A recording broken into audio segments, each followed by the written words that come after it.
नमस्कार मित्रों, सीसीआई के ऑनलाइन प्लेटफॉर्म पर आपका हार्दिक स्वागत है। आज हमारे सामने हरीश जी सारण आरएस भर्ती परीक्षा 2018 में 166वीं रैंक से चयनित आज सीसीआई प्लेटफॉर्म पर पधारे हैं। सर का बहुत बहुत स्वागत है। सर आपको पूरी भर्ती प्रक्रिया की रणनीति और तैयारी कैसे करनी है इसके लिए मार्गदर्शित करेंगे। सर का पूरा इंटरव्यू और मार्गदर्शन आज हमारे साथ लेने के लिए पधारे हैं पुखराज जी सारण आरएस भर्ती परीक्षा 2013 में चयनित होकर वर्तमान में सहायक निदेशक समाज कल्याण विभाग बाड़मेर में पदस्थापित हैं। सर पुखराज जी आरएस भर्ती 2013 और 2016 दो लगातार भर्तियों में चयनित हुए हैं। आगे की रणनीति के लिए सर पुखराज जी आपसे रूबरू होंगे, पूरा बताएंगे किस प्रकार क्या प्रोसेस है। पुखराज जी सर का बहुत बहुत स्वागत है। सीसीआई परिवार का बहुत बहुत आभार। आज हम इस मरु माटी की एक शख्सियत से रूबरू होने जा रहे हैं जिन्होंने राजस्थान सिविल सेवा प्रशासनिक सर्विस जैसी प्रतिष्ठित सेवा को पहले ही प्रयास में बहुत ही अच्छी रैंक के साथ में क्रैक किया है। तो हम यूं कहना चाहेंगे कि यूं ज़मीन पर बैठकर क्यों आसमान देखता है, पंखों को खोल जमाना सिर्फ उड़ान देखता है, लहरों की तो फितरत ही है शोर मचाने की, मंजिल उसी की होती है जो नज़रों में तूफान देखता है। जी हाँ, आज हम एक युवा प्रतिभा और अप्रतिम कुशाग्र बुद्धि के धनी श्री हरीश जी से रूबरू होने जा रहे हैं। हरीश जी, आपका सीसीआई के प्लेटफॉर्म पर हार्दिक स्वागत और अभिनंदन, बहुत बहुत अभिनंदन। अब हरीश जी, आपने इस आरएएस 2018 का जो अभी हाल ही में परिणाम आया है और उस परिणाम के अंदर आपने 166वीं रैंक हासिल की है, इसके लिए आपको कोटि कोटि शुभकामनाएं, उज्जवल भविष्य की बहुत बहुत बधाइयाँ। आप जैसे युवा हमारी इस मरु माटी में से, हमारी जो मरु माटी है इसके अंदर अनेकों हीरे जो कि दबे पड़े हैं, लेकिन चाहे उनको मार्गदर्शन का अभाव कहें, चाहे हमारी जो शैक्षणिक परिस्थितियां कहें या कुछ अन्य रीजन रहें, उनकी वजह से जो हीरे तराशे नहीं जा रहे हैं। और हमारी बाड़मेर की जैसे आबादी 30 लाख की है, 30 लाख की आबादी में से जब हमारे परिणाम आता है तो उसमें कुछ बहुत नाम मात्र के जो हीरे होते हैं जो परखे जाते हैं या तराशे जाते हैं, बाकी वाले रह जाते हैं। तो ऐसे क्या कारण है आपकी नज़र में, आपका ऐसे क्या कारण हो सकते हैं और इन हीरों को तराशने के लिए आपके क्या सुझाव है? सीसीआई परिवार का बहुत बहुत आभार, आपने मुझे यहाँ इनवाइट किया और इतना मान सम्मान दिया। जी सर, जो आप कह रहे थे कि हमारे यहाँ हीरे बहुत है लेकिन उन्हें तराशने की आवश्यकता है, तो इसके लिए मैं ये कहूँगा कि हमारी परिस्थितियाँ शुरुआत से ही बहुत विकट रही है, क्योंकि हमारे यहाँ धोरों की धरती कहा जाता है। तो चाहे यहाँ वर्षा की कमी रही हो और हम चूँकि पूरी तरीके से कृषि आधारित रहे हैं और पशुपालन आधारित रहे हैं, हमारे पास और अधिक विकल्प नहीं थे। शिक्षा के क्षेत्र में हम बहुत पिछड़े हुए थे। तो जैसे जैसे हमने शिक्षा के क्षेत्र में जागरूकता प्राप्त की है, उसी तरीके से हम धीरे धीरे आगे बढ़ते जा रहे हैं। और वर्तमान समय में बहुत खुशी की बात है कि जहाँ पहले इक्का दुक्का चयनित होते थे और इस बार आरएएस भर्ती में 35 से भी अधिक सिलेक्शन बाड़मेर ने दिए हैं, तो ये हमारे लिए एक गौरवान्वित करने वाला पल है। जी जी हरीश जी, ये तो बात हुई अपने परिवेश की। अब आप अपने बारे में थोड़ा, अपने परिवार के बारे में थोड़ा परिचय दीजिए। जैसे आप कहाँ से बिलोंग करते हैं और आपका पारिवारिक या अपना माहौल कैसा है? जी सर, मैं चौहटन तहसील के पोखरासर गांव से बिलोंग करता हूं और पोखरासर के हम मूल निवासी हैं। और मेरे दादाजी फौज में थे, उसके बाद मेरे पिताजी और 3 भाई हैं, जिनमें से मेरे पिताजी भी सीआरपीएफ में थे, वर्तमान में वो रिटायर्ड हैं। और मेरे एक चाचा जी तृतीय श्रेणी अध्यापक के रूप में चयनित हुए थे, जो वर्तमान में द्वितीय श्रेणी अध्यापक हैं। तो इस तरीके से मेरा एक परिवार, ये कह सकते हैं कि शिक्षित परिवार था, जिससे मुझे शुरुआत से ही बहुत अच्छी शिक्षा के लिए प्रेरणा मिली और हमेशा कुछ अच्छा करने की प्रेरणा मिली, जिस वजह से मैं ये मुकाम हासिल कर पाया। आपने कहा कि आपका पूरा परिवार है जो कि देश या राष्ट्र सेवा के प्रति समर्पित था, और आपकी जो स्कूली शिक्षा है उसके बारे में बताइए। जी सर, मेरी स्कूली शिक्षा बाड़मेर जिले के ही मुख्यालय स्थित मदर टेरेसा नोबल्स एकेडमी उच्च माध्यमिक विद्यालय से पूर्ण हुई है और मैंने अपनी 12th 2013 में पूर्ण की थी। उसके बाद मेरी ग्रेजुएशन बीएससी जोधपुर के लाचू मेमोरियल कॉलेज से हुई है और उसके बाद मैंने बीएड नवज्योति शिक्षण संस्थान सीकर से 2018 में पूर्ण की। आप जैसे कि फैमिली बैकग्राउंड है आपका पूरा का पूरा है जो कि राष्ट्र सेवा के प्रति समर्पित फौज से है, जैसे दादाजी फौज में थे, पापा जी फौज में, और आपने हैं जो कि स्कूली शिक्षा के अंदर पूरा साइंस आर्ट्स, आपकी साइंस स्ट्रीम थी।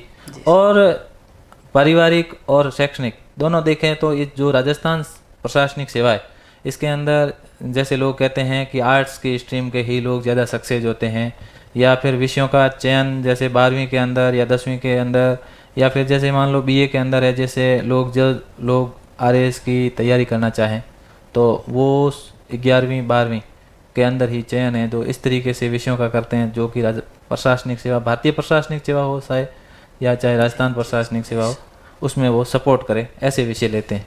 लेकिन आपने तो साइंस को चुना और फिर आपने है जो कि अपना जो मंजिल है जो कि आरएएस के रूप में तय की, तो इसके पीछे क्या कारण रहे? जी सर, मैंने अपनी 10th के बाद साइंस ही चूज़ की थी क्योंकि पहले के समय में ये था कि आपके जिस हिसाब से प्रतिशत आते हैं और आप जिस विषय में अच्छे होते हैं वही विषय भविष्य के लिए चुनते हैं। क्योंकि मैं गणित और विज्ञान में अच्छा था, इसी को देखते हुए मैंने 11th में साइंस चूज़ की थी। और इसी समय हमारे बाड़मेर में जिला कलेक्टर आए थे गौरव गोयल, तो उनसे मिलने का भी मौका मिला हमें एक क्रिकेट मैच के दौरान।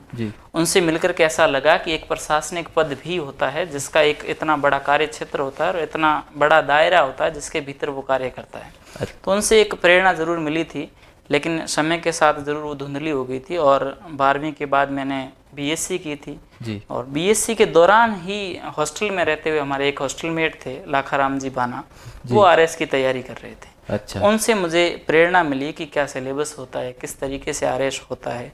उनसे मैंने बहुत कुछ सीखा और आरएस को अपने करियर विकल्प के रूप में अपनाने का निर्णय लिया। अच्छा अच्छा, आपने ये बहुत ही अद्भुत प्रतिभा के बलबूते आपने एक बहुत अच्छी रैंक हासिल की और रैंक हासिल करने के बाद में अब आप राजस्थान प्रशासनिक सेवा के अंग बन गए हो।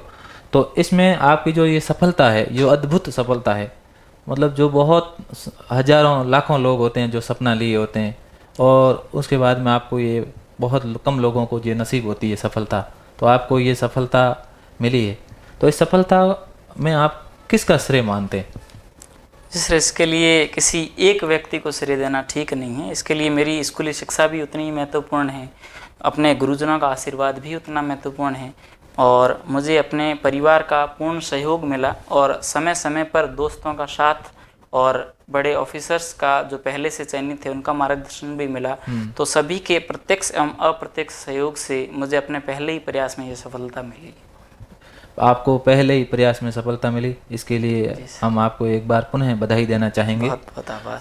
और आरएएस की जो भर्ती प्रक्रिया है, उस आरएएस की भर्ती प्रक्रिया के बारे में आप शुरुआत से बताइए हमें, किस तरीके से ये भर्ती का आयोजन होता है, किस तरीके से इसमें क्या क्या पद होते हैं, उनका कार्य क्षेत्र क्या होता है, इस तरीके से हमें थोड़ा सा इसमें विस्तार से बताइए ताकि हमारे देखने वाले जो युवा दर्शक है या युवा प्रतिभाएं हैं जो कुछ किन्हीं वजहों से है, जो कि अपना मोटिवेशन या अपना मंजिल है, जो कि एक शुरुआती लेवल में कि छोटी नौकरी मिल जाए, उनके अंदर मतलब प्रतिभा की कोई कमी नहीं होती है, लेकिन वो एक उनका जो माइंड या अप्रोच होती है वो अप्रोच नहीं बना पाते हैं और उनके मन में ये हिचकिचाहट रहती है कि यदि मैं आरएएस का कैसे सोच पाऊंगा, मैं आरएएस कैसे बन पाऊंगा, मैं आरएएस बन ही नहीं सकता, क्योंकि आरएएस तो एक बहुत अलग बहुत बड़ी परीक्षा होती है। तो एक मन के अंदर जो है उनके अंदर अपने खुद के ऊपर आत्मविश्वास नहीं होता है लोगों को, और आत्मविश्वास की वजह से है जो कि अपनों मंजिल के रूप में इसको चयन नहीं कर पाते। तो इस आरएएस रूपी जो ये गुत्थी है जिसको आपने सुलझा लिया है, या यूं कहें कि जो ये चक्रव्यूह है जिस चक्रव्यूह को अभिमन्यु ने अंदर तो चला गया था लेकिन बाहर नहीं आ पाया, उसको वो भेद नहीं है पूरा, लेकिन आप तो है उस चक्रव्यूह के अंदर गए भी और बाहर सफलता लेकर भी आए। तो आप हमें थोड़ा इस बारे में विस्तार से बताइए। जी सर, आरएएस भर्ती परीक्षा है वो राजस्थान की सबसे बड़ी प्रशासनिक परीक्षा होती है, जिसका नाम राजस्थान प्रशासनिक सेवा है, जिसका आयोजन राजस्थान लोक सेवा आयोग अजमेर करता है जी। और इसी के माध्यम से डायरेक्ट भर्ती परीक्षा होती है जी। जिसका ग्रेजुएशन किया हुआ कोई भी व्यक्ति, चाहे वो किसी भी स्ट्रीम से ग्रेजुएशन कर रखी हो जी। और जिसकी आयु 21 साल हो, वो इस एग्ज़ाम को दे सकता है। तो ऐसा कोई ज़रूरी नहीं है कि हम लोग पहले छोटी नौकरी प्राप्त करें उसके बाद बड़ी नौकरी प्राप्त करें। हालांकि इसका एक बड़ा कारण हमारी पारिवारिक पृष्ठभूमि होती है। जैसे मान लीजिए कोई कृषक परिवार से होता है तो वो ये सोचता है कि आरएएस में बहुत ज़्यादा संसाधन लगते होंगे, बहुत ज़्यादा पैसे लगते होंगे, इस वजह से वो कोशिश करता है कि मुझे पहले छोटी नौकरी मिल जाए उसके बाद बड़ी नौकरी मिल जाए। लेकिन मैं सभी अभ्यर्थियों को ये बताना चाहता हूँ कि आरएएस में आपको बहुत अधिक पैसों की आवश्यकता नहीं होती, कि आप बिना पैसे सक्सेस नहीं हासिल कर सकते। और आप वर्तमान में बाड़मेर के ही उदाहरण देख लीजिए, हनुमान जी वीरडा ने 22वीं रैंक प्राप्त की है। हनुमान जी तो मतलब किस्मत से हम यहीं जाट कॉलोनी में ही रहते थे यहाँ, और हम मेरे साथ में पहले हम वहाँ भाटिया आश्रम में थे और मेरे को वहाँ भाटिया आश्रम में लेके गए, मेरे गुरु भी है, और फिर वहाँ से हमारा हनुमान जी की नौकरी लग गई संगणक के पद पर, और फिर नौकरी ज्वाइन करने के बाद में वो बाड़मेर में आ गए। तो हम दोनों ने यहीं एक रूम में मतलब साथ में तैयारी की थी। हाँ, तो इसके लिए सर मैं हमेशा एक वाक्य कहता हूँ कि प्रतिभाएं कभी भी परिस्थितियों की मोहताज नहीं होती। यदि हमें कुछ हासिल करना है तो वो हमें हासिल करना है, बिल्कुल, चाहे वो किसी भी कीमत पर हासिल हो। तो इसके लिए आपको कोई छोटी नौकरी पहले प्राप्त करें ऐसा कुछ भी नहीं है, आप बिना पैसे भी ये प्राप्त कर सकते हैं। अब आप आरएएस की भर्ती प्रक्रिया के और इसके जो चरण है इसके बारे में थोड़ा विस्तार से बताइए।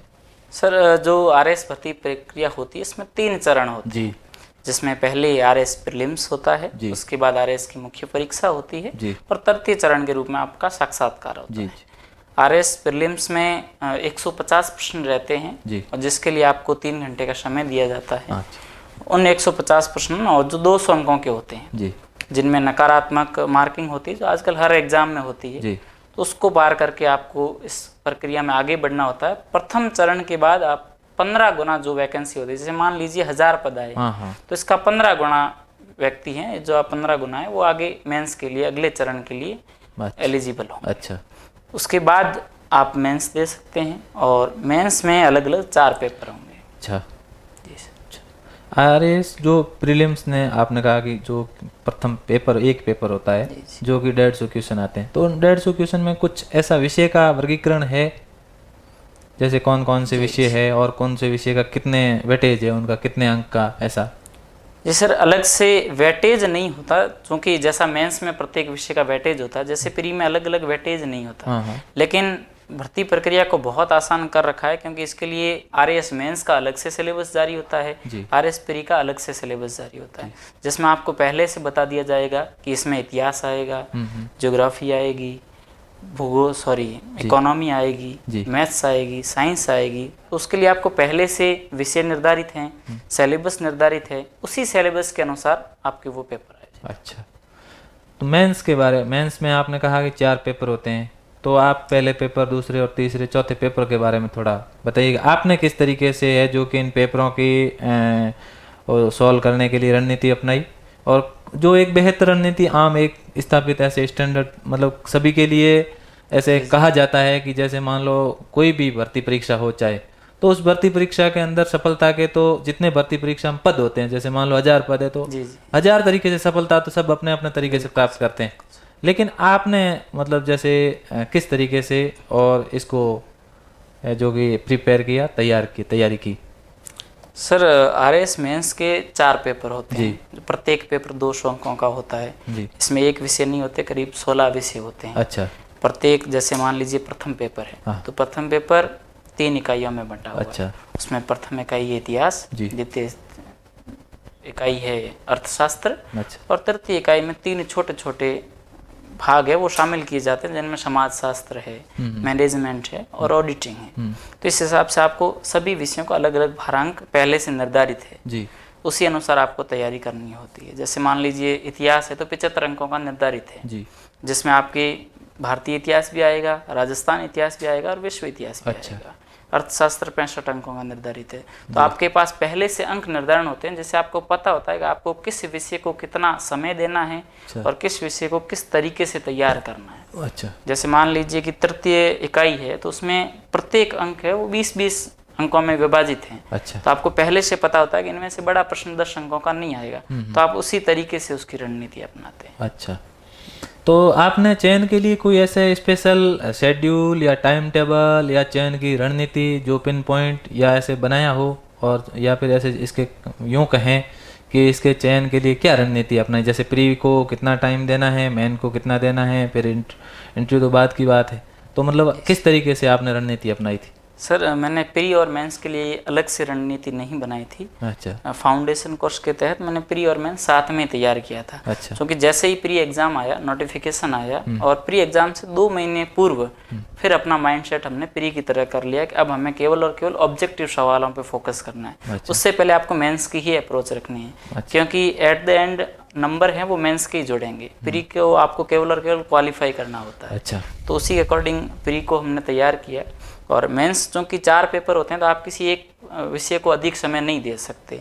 और मैं चूँकि साइंस बैकग्राउंड से था, तो मेरे लिए सारे ही विषय नए थे। अच्छा। तो मैंने सभी टॉपर्स से सलाह ली, तो उन्होंने सभी ने यही कहा कि आप किसी एक विषय को नहीं कहकर चारों पेपर को बराबर समय दीजिए। अच्छा। तो मैंने उसी अकॉर्डिंग चारों पेपर को बराबर समय दिया और उसी अकॉर्डिंग मुझे अंक भी प्राप्त हुए। अच्छा।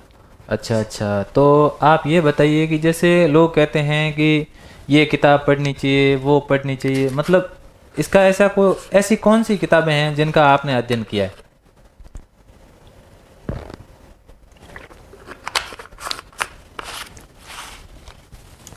या ऐसे मान लो एक जो अभ्यर्थी है, उस अभ्यर्थी को उस किताबों का अध्ययन करना चाहिए, क्योंकि लोग मार्केट के अंदर हजारों तरह की जो प्रकाशन से वो बुक्स डालते हैं, और अभ्यर्थी ये सारी बुकों को इकट्ठा कर लेता है, और इकट्ठा करके उसमें फिर वो उस भंवर जाल में फंस जाता है कि मुझे ये पढ़नी चाहिए, मुझे वो, फिर सारी को पढ़ नहीं पाता है। बिल्कुल। और के पास में या तो समय की कमी होती है, या फिर कोई कुछ किताबों में है जो कुछ टॉपिक्स को अलग तरीके से समझाया जाता है, कुछ टॉपिक्स को अलग तरीके से समझाया जाता है, तो उसमें वो फिर एक किम कर्तव्य मूड वाली स्थिति हो जाती है। तो अभ्यर्थी को ऐसी कौन सी ऐसी किताबें, कम किताबें या फिर उसकी ज़्यादा किताबें, किस तरीके से और कौन सी बुक? सर मेरे अकॉर्डिंग जैसा कि आपने बताया, मार्केट में बहुत सारी चीज़ें अवेलेबल हैं, और जैसे ही वैकेंसी आएगी बहुत सारी किताबें नई भी आ जाती हैं। और उन कंटेंट में ज़रूरी नहीं कि हर कंटेंट में उतनी क्वालिटी हो, प्रमाणिक हो, प्रत्येक पुस्तकें प्रमाणिक नहीं हो। इसके लिए मैं सभी अभ्यर्थियों को यही सुझाव दूंगा कि आप किसी भी विषय की एक प्रमाणिक पुस्तक अपनाइए और उसी का बार बार रिवीजन कीजिए। हमें सभी प्रश्न उस किताब में से आए ज़रूरी नहीं है, लेकिन हमारा मोटिव ये होना चाहिए कि हम जितने प्रश्न आते हैं किसी भी प्रमाणिक किताब से 80 से 90% प्रश्न आएंगे। अच्छा। और 10 प्रश्न ऐसे होते हैं जो आप अटेंड कर सकते हैं उन 80 और 90% के ज्ञान की बल। अच्छा। तो आपको उसी को बार बार रिवीजन करना है और उसी से निर्धारित करना है कि किस तरीके से मैं आंसर राइटिंग करूं और उसकी प्रैक्टिस करता रहूं। अच्छा, आपका सुझाव ये है कि 10 किताबों को अलग अलग तरीके से पढ़ने की बजाय बस एक ही किताब को 10 बार पढ़ा जाए। जी सर। अच्छा। अच्छा, ये सही बात है। और आपने मतलब जो आपकी जो, जैसे आप साइंस बैकग्राउंड से थे, फिर आप एक अचानक है जो कि राजस्थान प्रशासनिक सेवा में पहले तो गणित भी था, लेकिन वो आपके इस 2018 का अटेम्प्ट में गणित को हटा दिया गया, जो आपकी मेन स्ट्रेंथ थी, उस स्ट्रेंथ को वीक कर दिया गया। तो आप कोचिंग को कितना है, कोचिंग और टेस्ट सीरीज है उसको इस आप तैयारी के लिए कितना महत्वपूर्ण या अहम मानते हैं, योगदान मानते हैं, कितना? सर मैंने जैसे 2016 में तैयारी की थी, तो 2016 में उस दौरान गणित भी था और विज्ञान, सामान्य विज्ञान का बहुत अच्छा वेटेज था, और उसी को देख करके भी एक अच्छा आत्मविश्वास था कि चूंकि मैं गणित बैकग्राउंड से था, अच्छा, तो मेरे लिए एक हेल्पफुल रहेगा।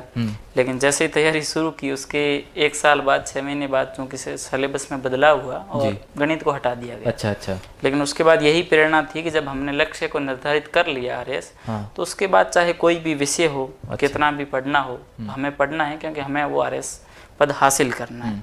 रही बात कोचिंग की, तो ज़रूरी नहीं है कि सभी अभ्यर्थी कोचिंग करें। बहुत सारे अभ्यर्थी हैं जो बिना कोचिंग के भी सेलेक्ट हुए हैं। अच्छा। हाँ, इसमें कई बार समय अधिक लग जाता है, और मैंने समय को बचाने के लिए ही कोचिंग का सहारा लिया था। और चूंकि कोचिंग आपका सिलेक्शन कभी नहीं करवा सकती, अच्छा, कोचिंग आपको एक बेसिक आइडिया दे देती है, एक दिशा प्रदान कर देती है, जिससे आपको पता चल जाता है कि आपको क्या पढ़ना है, कैसे पढ़ना है, किस तरीके से आगे बढ़ते रहना है। अच्छा। तो उसमें मेरी कोचिंग ने बहुत हेल्प की थी। जी सर। अरिज जी, आप हमें ये बताइए कि एक आम आदमी आज का जो प्रतिस्पर्धा का युग है, जिसके अंदर वैकेंसी बहुत कम आती है और बहुत सारे लोग हैं जो कि तैयारी करते हैं, तो इस जो अनिश्चित जो माहौल है, अनिश्चितता का माहौल है, जिसके अंदर कुछ सिक्योर नहीं हुए, उस अनिश्चितता के माहौल में आप लोग हैं वो छोटी मोटी नौकरी हासिल करने के लिए प्रयास करते हैं शुरुआत में, और फिर आरएस जैसा सपना है वो नहीं देखते हैं, अमूमन नहीं देखते हैं। पहले होता है कि मेरी जॉब सिक्योर करूं, और जॉब सिक्योर करने के बाद में है मैं तैयारी करूंगा। अमूमन हमने काफ़ी मित्रों को ऐसा देखा। लेकिन आपने इन बाकी अनिश्चितता के माहौल में, या भंवर है जो सागर है, इस सागर में उतरते हुए सीधा ही अपना मंजिल है, सीधी वो आरएस, बाकी कोई भर्ती परीक्षा आपने मतलब जैसे दी नहीं या फॉर्म ही नहीं भरा आपने। तो आपने ये इस तरीके का जो आत्मविश्वास है वो कैसे डेवलप हुआ? सर, जब मैं ग्रेजुएशन कर रहा था उसी दौरान मैंने सोचा था कि आरएस भर्ती परीक्षा देनी है। चूँकि मेरा पहला प्रयास था, तो इसलिए मैंने केवल और केवल एक लक्ष्य निर्धारित किया कि आरएएस। और जब तक पहला प्रयास कंप्लीट नहीं होता, अच्छा, तब तक उस दौरान जितने भी एग्जाम आए मैंने फॉर्म जरूर भरे थे, लेकिन उनका किसी भी एग्जाम की मैंने तैयारी नहीं की थी। अच्छा। क्योंकि मेरा लक्ष्य एक था कि आरएएस। तो मैंने कहा जब तक प्रथम प्रयास नहीं हो जाता, प्रथम प्रयास में हमारा 100% दिया जाना चाहिए। अगर उसमें सफलता नहीं प्राप्त होती है तब आप जरूर अपने करियर के अन्य विकल्पों के बारे में सोच सकते हैं। अच्छा। लेकिन कम से कम पहला प्रयास तो हमें पूरी मेहनत और ईमानदारी से देना चाहिए। तो यही मेरा मोटिव था। कुल मिला के आपने विकल्पहीन संकल्प को पाले रखा और उस संकल्प पे आप खरे उतरे। वाह, आपके आत्मविश्वास को हम दाद देते हैं। आप जैसे ये जो आरएएस का जो ट्रेंड है, हमने भर्ती परीक्षाओं का ट्रेंड देखा है। जैसे 2013 वाली भर्ती थी तो 13 वाली का लगभग ज्वाइनिंग 2017 में मिली, फिर ये 16 वाली थी तो उसकी 20 में मिली, और फिर ये 18 वाली है तो इसकी अब रिजल्ट आया 21 में। तो अमूमन इन भर्ती परीक्षाओं के अंदर 3-4 साल का समय लगता है। तो आपने अपने मनोबल को, अपने आत्मविश्वास को 3-4 साल तक अपने लक्ष्य के प्रति है जो कि समर्पित रखा या बनाए रखा उसके प्रति, वो कैसे, उसको मनोबल को कैसे बनाए रखा? क्योंकि अमूमन लोग हैं जो कि इतने समय के अंदर टूट जाते हैं लोग, और फिर दूसरी भर्तियों की तरफ हाथ पैर मारना शुरू कर देते हैं। जी सर, इसके लिए जैसे कि आपने कहा, सारे अभ्यर्थी यही कहते हैं कि आरएएस एक पंचवर्षीय योजना है। जी, क्योंकि ये भर्ती प्रत्येक चरण पर, चाहे उसके कारण कुछ भी रहे हो, किसी न किसी समस्या से ये कोर्ट में चली जाती है और उससे अभ्यर्थी परेशान जरूर होता है। हर अभ्यर्थी परेशान होता है, हर अभ्यर्थी की मनोदशा समान होती है। तो इसके लिए अब किस तरीके से मोटिवेट रहें, तो चूंकि अब आपने एक लक्ष्य निर्धारित किया है आरएएस, तब आपको आरएएस किसी भी कीमत पर बनना है। तो जब तक आरएएस का अंतिम परिणाम नहीं आता तब तक आपके लिए वो एक ही भर्ती परीक्षा है। अच्छा। तो मेरे हिसाब से उस भर्ती परीक्षा में आपका एक ही टारगेट होना चाहिए, मन में एक ही चीज़ होनी चाहिए कि जब भी हो एग्ज़ाम मुझे यही देना है और इसकी तैयारी निरंतर करते रहना है। और इसमें आपका सहयोग हमेशा परिवार वाले देंगे। अच्छा। जब भी आप डीमोटिवेट होते हो, आप अपने परिवार से बात कीजिए और अपने आसपास दोस्तों का ऐसा सर्किल रखिए। जैसे मैं कई बार डीमोटिवेट होता था, लेकिन मेरे जो आसपास के दोस्त थे वो सारे हमेशा मुझे एसडीएम से ही बुलाते थे। हालांकि मुझे ये पद प्राप्त नहीं हुआ, लेकिन मेरे सारे दोस्त मुझे आज भी एसडीएम ही बोलते हैं। तो इससे आपके अंदर एक आत्मविश्वास हमेशा रहता है कि यदि यार आपके दोस्तों को भी ये लगता है कि आप एसडीएम बन सकते हैं, तो निश्चित रूप से आपके अंदर कुछ न कुछ तो है जिसको देख करके वो बोलते हैं। तो आप अपने आसपास दोस्तों का एक सर्कल जरूर रखिए जिससे आपको हमेशा सकारात्मक ऊर्जा मिलती रहे। और आप अपने लक्ष्य पर अडिग रहें।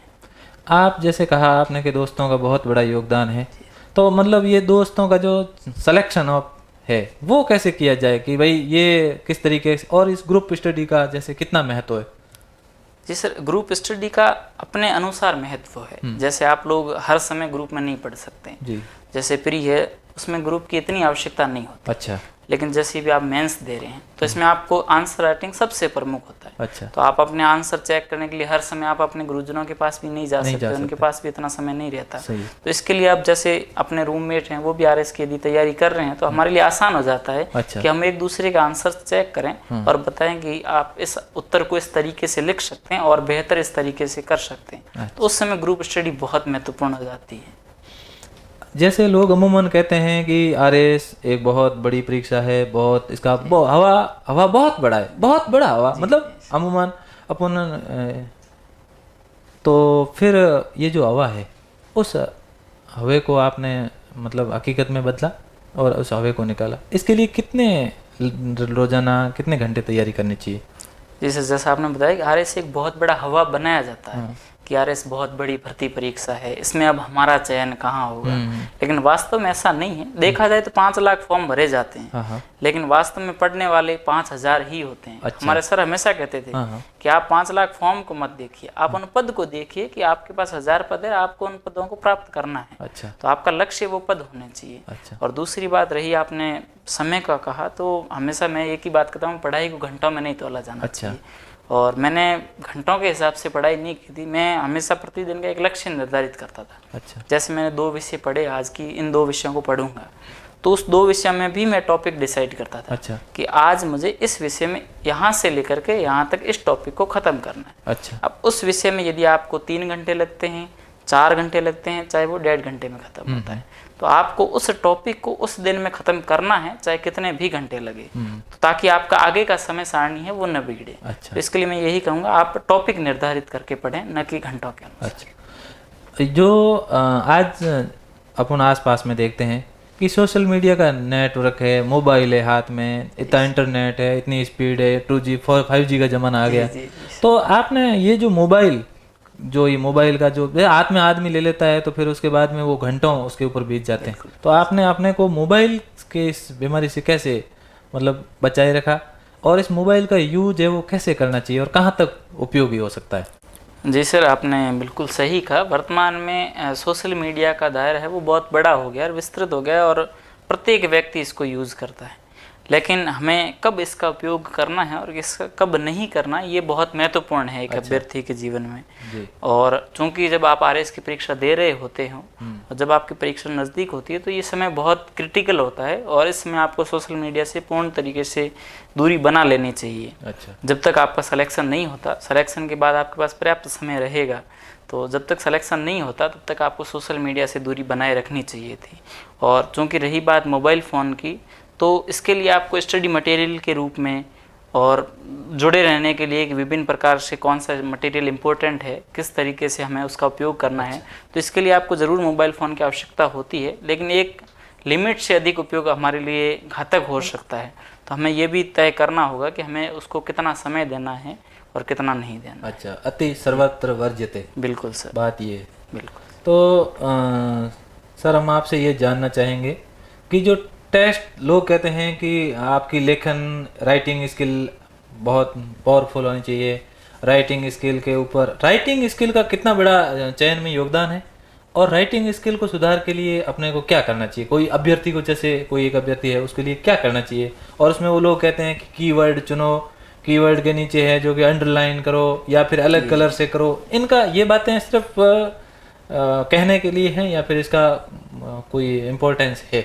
जी सर, मेंस में जैसा आपने बताया, आंसर राइटिंग सबसे बड़ा रोल प्ले करती है, और अभ्यर्थियों के सामने सबसे बड़ा प्रश्न ही यही रहता है कि कैसे हम राइटिंग स्किल को इम्प्रूव करें। अच्छा। तो इसके लिए मेरा सभी अभ्यर्थियों को एक ही सुझाव रहेगा कि आप किसी भी प्रश्न को उठा लीजिए, जो टॉपिक आप पढ़ रहे हैं उस टॉपिक को। उसके बाद क्योंकि शुरुआत में हमें उतना याद नहीं होता उस टॉपिक के बारे में, जितना हमें लिखना होता है। अच्छा। कि सीधी सी बात, आप यदि किसी चीज़ को एक बार पढ़ोगे तो 50% याद रहेगा। तो इसके लिए मैं हमेशा ये करता हूँ, जैसे कोई भी प्रश्न लिया, उसका जितना चाहे बुक से देख के लिखो, उसका उत्तर जैसे लिखना शुरू करते हैं वो 3 पेज तक चला जाता है, लेकिन हमें वहाँ पे केवल और केवल 100 शब्दों में लिखना होता है। तो मैं पहले मटेरियल इकट्ठा करता था कि इस प्रश्न के उत्तर में 3 पेज भरे जा सकते हैं। अच्छा। अब दिक्कत हमारे सामने ये है कि उसको सिर्फ और सिर्फ 100 शब्दों में लिखना है। अच्छा। तो अब उसके बाद में आपके पास पूरा मटेरियल आ गया कि आपको उन्हीं शब्दों को 100 में पिरोना है जी।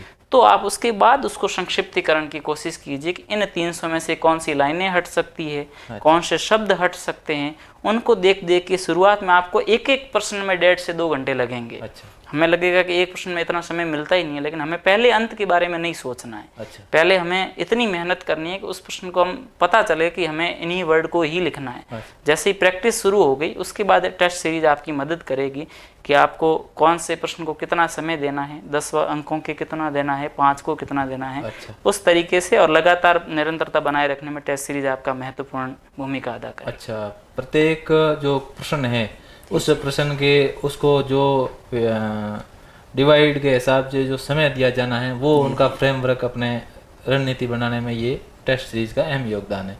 एक दूसरी बात ये है, कुछ लोग कहते हैं कि हमारी जो राइटिंग है वो थोड़ी सी कमज़ोर है। तो कई लोगों की जो वैसे ऐसी राइटिंग है जिसमें जैसे लगता है ऐसे कि मोती कोए, तो कुछ लोग उन अच्छे राइटिंग वालों को देख करके कुछ जिनकी कमज़ोर है वो ऐसे अपना आत्मविश्वास लूज करते हैं। तो ये बात कहाँ तक सही है कि जो अच्छी राइटिंग है वो आपका चयन में आपको परफॉर्म करती है, अच्छा योगदान देती है? जी सर, जैसा हम लोग कहते हैं कि कोई भी चीज़ अच्छी लिखी हुई हमें अच्छी ही दिखेगी, लेकिन इसका मतलब ये नहीं है कि हमारी राइटिंग यदि अच्छी नहीं है तो हमारा चयन नहीं होगा। अच्छा। तो इसके लिए मैं यही कहूँगा कि आप कम से कम ऐसी हैंड राइटिंग लिखें कि सामने वाला जो भी पढ़े उसको पढ़ने में आ जाए कि आपने लिखा क्या है। आपके जो शब्द लिखे हुए वो सामने एग्जामिनर तक पहुँच जाएँ, परीक्षक उन शब्दों को आसानी से पढ़ सके। बस इतनी यदि आपकी हैंड राइटिंग है तो आपका चयन निश्चित रूप से हो सकता है। अच्छा अच्छा, अब आप ये हमें बताइए कि तैयारी है जो कि कौन सी क्लास से शुरू की जाए, ये जो आरएस की है या फिर जैसे मान लो भारतीय प्रशासनिक सेवा है, आईएएस है जिसे कहते हैं, तो इनकी तैयारी है जो कब से शुरू करनी चाहिए? जैसे क्लास 6 से, क्लास 10 से, या क्लास 12 से, या फिर बीए से? मतलब इनका कौन सा ये सही उपयुक्त समय कौन सा है? जी सर, जैसे आपने आईएएस की बात की तो आईएएस में तो चूंकि हमारे ऑप्शनल सब्जेक्ट होता है। अच्छा। तो आपको एक सब्जेक्ट बहुत अच्छा करना होता है। अच्छा। तो इसके लिए तो 11th सबसे अच्छा एक क्लास कह सकते हैं कि आप उन 3 विषयों को चुनिए जिसमें से आप एक ऑप्शनल सब्जेक्ट चुनेंगे। अच्छा। अब चूंकि आरएस में एक विषय होता नहीं है जिसको इतना वेटेज प्राप्त हो 500 अंकों का, तो आप केवल और केवल 3 विषय चूज कर सकते हैं। अच्छा। हालांकि 11th में जो विषय चुनते हैं आर्ट्स स्ट्रीम, वो निश्चित रूप से आगे आपको मदद करेंगे उन 3 विषयों को कवर करने में। लेकिन हम ये नहीं कह सकते कि बैकग्राउंड बहुत ज़्यादा असर करता है। तैयारी मेरे हिसाब से ग्रेजुएशन करने के दौरान शुरू कर देनी चाहिए। अच्छा। कि वो उपयुक्त समय होता है, क्योंकि आपको उन चीज़ों को समझने में कम से कम 6 से 8 महीने लगेंगे कि किस प्रकार का सिलेबस है, किस प्रकार का नहीं है, आपको क्या पढ़ना है क्या नहीं पढ़ना है, इतने में ही 5 से 6 महीने चले जाएंगे। तो निश्चित रूप से आपको ग्रेजुएशन के प्रथम या द्वितीय वर्ष में आपको तैयारी आरंभ कर देनी चाहिए। अच्छा जी। अब कुछ लोग ये कहते हैं कि आरएएस की जो आपने जैसे पहले ही प्रयास में ये सफलता हासिल की, लेकिन कुछ लोगों का ये मानना है या फिर ऐसे सोचते हैं कि पहले प्रयास में तो सफलता हासिल करना, उनके लिए आप क्या कहना चाहेंगे?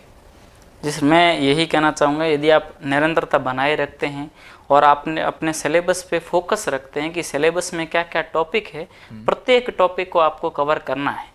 यदि आपने किसी रेफरेंस बुक का इस्तेमाल किया, उस रेफरेंस बुक में ज़रूरी नहीं है सिलेबस के सारे टॉपिक आए।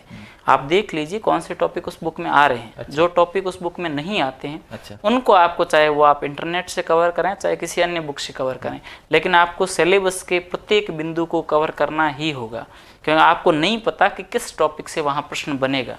तो आप यदि टॉपिक को कवर करते जाते हैं, प्रत्येक टॉपिक पर आपकी पकड़ होती है, तो आप वहाँ प्रत्येक प्रश्न को अटेंड करने की स्थिति में होंगे। और आप निरंतर टेस्ट सीरीज लिखते रहते हैं, राइटिंग स्किल अच्छी रखते हैं, तो मेरे हिसाब से प्रथम प्रयास में आप बहुत अच्छी सफलता हासिल प्रयास कोई मायने नहीं रखते? जी बिल्कुल। अच्छा, तो आप एक बात हम पूछना चाहेंगे, आप तो आपसे जानना चाहेंगे कि आपने जैसे इतने लगातार है कम से कम 3-4 साल तक तैयारी की, तो हमेशा पढ़ाई हो नहीं सकती, ये एक मतलब मनुष्य की स्वाभाविक प्रकृति है। तो इसमें जैसे आपके अदर जो आपने मनोरंजन के लिए या फिर अपने जैसे कभी कभार ऐसे हो पढ़ाई से उब जाते हैं, तो उस समय को जो खाली समय था या क्वालिटी टाइम बनाने के लिए आपने कौन कौन से, जैसे आप कुछ लोग हैं हमने सुना है कि भाई संगीत सुनते हैं, आपने ऐसा क्या कौन सी एक्टिविटी अपनाई जिससे कि है जो कि अदर टाइम को मतलब क्वालिटी टाइम के रूप में स्पेंड किया जा सके? जी सर, बिल्कुल आपने सही कहा कि आप प्रत्येक समय एक ही मोड में नहीं रह सकते। इंसान है तो वो डीमोटिवेट भी होगा, उसका पढ़ाई से मन भी उबेगा। तो इसके लिए आपके पास बहुत अच्छा साधन है मनोरंजन का। आप कभी भी दोस्तों के साथ बाहर खाना खाने जा सकते हैं, बाहर कहीं घूमने जा सकते हैं, या कभी कभार मन किया था मूवी देखने भी जा सकते हैं। इसमें कोई बड़ी बात दिक्कत नहीं, हर व्यक्ति को मनोरंजन की आवश्यकता होती है।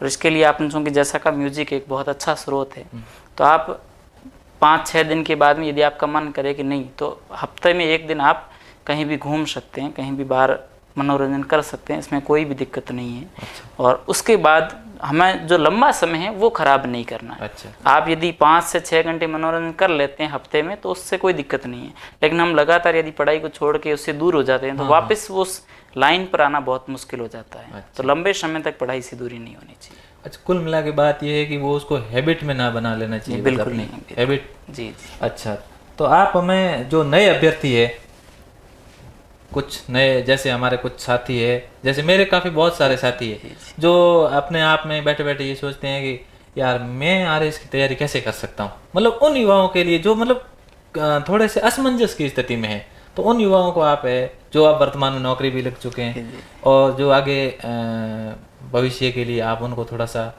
क्या कहना चाहेंगे ताकि है जो कि वो उनमें आत्मविश्वास पैदा हो आपको देख करके, क्योंकि आप आज वर्तमान में आप युवा शक्ति हो, भारत जैसे युवाओं का देश है, प्रेरणा पुंज हो युवाओं की, क्योंकि ये बहुत बड़ी सफलता है, बहुत बड़ी, मतलब यूँ सोचते हैं तो हमने, क्योंकि जैसे मैंने भी काफ़ी साल तक जैसे देखा है, तो मतलब एक लोगों में आत्मविश्वास होता है जो डगमगाता है, लेकिन उस डगमगाते आत्मविश्वास को आप स्थिर करने के लिए हमारे जो प्यारे साथी हैं उनको आप क्या कहना चाहेंगे?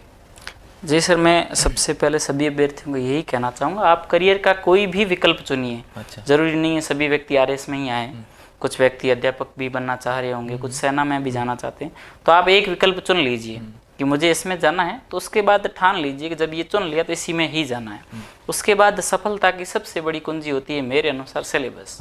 यदि आप सिलेबस को सबसे पहले उठाइए, उस सिलेबस में जैसे मान लीजिए हम अभी आरएस की बात कर रहे हैं, तो आरएस में कौन कौन से विषय हैं, अब उन विषयों के बारे में जान लीजिए कि इन विषयों की मुझे जानकारी है, इनके बारे में बिल्कुल भी नहीं जानता, तो इसके लिए आप किसी भी सेलेक्टेड ऑफिसर के संपर्क में रहिए। अच्छा। प्रत्येक मेरे हिसाब से ऑफिसर मार्गदर्शन के लिए हमेशा तैयार रहते हैं, तो आपको बता देंगे कि किस विषय के लिए कौन सी प्रमाणिक पुस्तक उचित रहेगी। अच्छा। तो प्रत्येक सिलेबस के अनुसार, प्रत्येक विषय के अनुसार प्रमाणिक पुस्तक लाइए। अच्छा। निरंतरता बनाए रखिए और टेस्ट सीरीज को मेरे हिसाब से सबसे कंपलसरी माना जाना चाहिए, क्योंकि वही एक ऐसी चीज़ है जो आपके आंसर राइटिंग निरंतर रूप से बनाए रखेगी और इम्प्रूव करेगी। अच्छा। तो उससे आप सफलता प्राप्त निश्चित रूप से कर सकते हैं। अरे जी, आप यहाँ आए और आपने हमारे युवाओं को है या फिर हमारे जो साथी है उन साथियों को अपनी सफलता के राज के बारे में बताया, या फिर इस आरएस की जो भर्ती परीक्षा के जो विविध आयाम हैं उन आयामों के बारे में आपने बताया। अब मैं जैसे आपके जो अंतिम पड़ाव होता है जैसे आरएस भर्ती का, उसके बारे में थोड़ा जानना चाहूँगा कि जो इंटरव्यू है, उस इंटरव्यू में अपने जो व्यक्तित्व, अपने ज्ञान, इसका कितना और चयन, इस अपने व्यक्तित्व, ज्ञान और चयन में कितना योगदान है इस इंटरव्यू का? जी सर, निश्चित रूप से अब जो मेंस का पार्ट है वो सबसे बड़ा होता है, जो कि 800 अंकों का होता है, और आपका साक्षात्कार 100 अंकों का होता है। लेकिन ये साक्षात्कार बहुत महत्वपूर्ण स्टेज है। यदि इसमें आपके अंक कम आ पाते हैं तो ये चयन में बहुत बड़ी भूमिका अदा करते हैं। मेरे साक्षात्कार में बहुत अच्छे अंक नहीं रहे हैं, मुझे मात्र 54 अंक प्राप्त हुए हैं। तो ये आपका व्यक्तित्व परीक्षण है। आप उस समय साक्षात्कार बोर्ड के सामने किस प्रकार उपस्थित हैं और आपके प्रश्नों का उत्तर आप किस प्रकार देते हैं, क्योंकि आप उनके सामने नहीं पता होता उनको कि मेंस में आपके कितने अंक हैं। अच्छा। तो इसका बिल्कुल भी असर नहीं होगा। तो आप उस समय साक्षात्कार बोर्ड के सामने किस तरीके से उपस्थित होते हैं, अपने जो आपके पास ज्ञान है उसका किस तरीके से उपयोग करते हैं, उसके आधार पे आपको इसमें अंक प्रदान किए जाएंगे। अच्छा। लेकिन ये साक्षात्कार सबसे महत्वपूर्ण स्टेज है जो आपकी रैंक निर्धारित करेगी कि आपको 35 विभागों में से कौन सा विभाग मिलेगा। जी सर। अच्छा अच्छा। अंत में हम यही कहना चाहेंगे हरीश जी, आपके जोश, जुनून और जज्बे को देख करके, तो मंजिलें उन्हीं को मिलती है, मंजिलें उन्हीं को मिलती है जिनके सपनों में जान होती है। सिर्फ पंखों से कुछ नहीं होता है, सिर्फ पंखों से कुछ नहीं होता है दोस्तों, हौसलों से उड़ान होती है। आज हमारे बीच में ये थे हरीश जी, जो युवाओं के प्रेरणा पुंज है, और इन्होंने अपनी बीएससी की और बीएससी की पढ़ाई पूरी करने के बाद में सीधा ही बिना किसी भटकाव के या इधर उधर अन्य प्रकार की भर्ती परीक्षाओं की तैयारी बिना किए उन्होंने सीधा ही अपना लक्ष्य, अपनी मंजिल जो कि आरएस को चुना और उसको हासिल भी किया। अब हम हरीश जी को है जो भारतीय प्रशासनिक सेवा है, बहुत प्रतिष्ठित सेवा है, उसकी तैयारी के, क्योंकि अभी आरएस का रिजल्ट आ चुका है, इनकी रैंक आ चुकी है और अब वर्तमान में इनके ज्वाइनिंग के बीच में जो कुछ समय लगेगा, उस समय के दौरान हम इनको है जो कि भारतीय प्रशासनिक सेवा में तैयारी की और उसमें चयन की, इनको शुभकामनाएं देते हैं। अभी हमारे बीच में पधार रहे हैं नरपत जी जानी। नरपत जी, आप भी आइए, हमारे साथ में आपका स्वागत है और हमारे जो युवा साथी है उनसे थोड़ा रूबरू हुइए। हरीश जी और पुखराज जी, सर आपका बहुत बहुत धन्यवाद। आपने अमूल्य समय निकालकर विद्यार्थियों को मोटिवेट करने के लिए, उनको रणनीति बताने के लिए आज CCI पधारे, इसके लिए आपका बहुत बहुत आभार और धन्यवाद। बिल्कुल। आपका अमूल्य समय है। अवसर बढ़ने के बाद तो लोग कम विद्यार्थियों के से संपर्क में कम रहते हैं, लेकिन आपने बहुत समय निकालकर विद्यार्थियों को मोटिवेट किया और भर्ती परीक्षा नई आ चुकी है तो रणभूमि तैयार है। योद्धाएं अपने मोटिवेशनल के लिए इंतजार कर रहे थे, तो आपने आज जो आपने प्रदान किया इसके लिए बहुत बहुत धन्यवाद।